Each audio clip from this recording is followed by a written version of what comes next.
ነገር ታውቂያለሽ፣ ሁሉንም ነገር አይተሻል።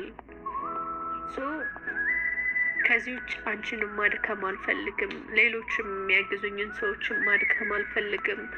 በቃ ከሁሉ ነገር ወጥቼ መኖር ነው የምፈልገው። ገባሻ? ምክንያቱም ህይወት የምትወደውን ሰው ነው የምትፈትንና አሁን እኮ ያልገባኝ ነገር ለምን ብለሽ ነው አንቺ ይቅርታ የምትጠይቂ?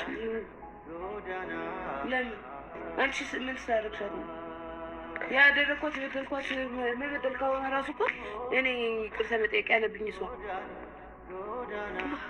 አንቺ ለምን ይቅርታ ትጠይቂያታለሽ? ደውለሽላት ነበር?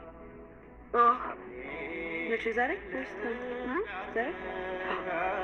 አልተነሳም። እኔም በቃ ማለት አላውቅም፣ ብቻ እኔ አላውቅም። በጣም የሚያስጠላ ሙድ ውስጥ የሚያስጠላ ነገር እየተሰማኝ ነው። ወላሂ ነው የምልሽ።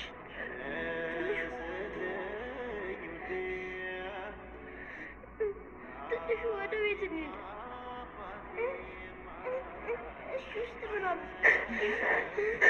እኔ የሚገርመኝ ነገር ማለት ነው ሶፊ ልታለቅሽ ነው።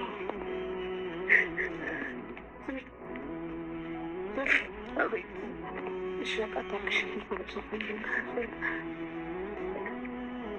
አታልቅሽ። በቃ መለያየት ካለባችሁ እራሱ በቃ ተለያዩ። በቃ ማለት እኔ እንጃ ምን እንደምልሽ አላውቅም። በቃ እሺ ተይው፣ አታልቅሽ። አሁን ለምንድን ነው የምታለቅሽው? እሺ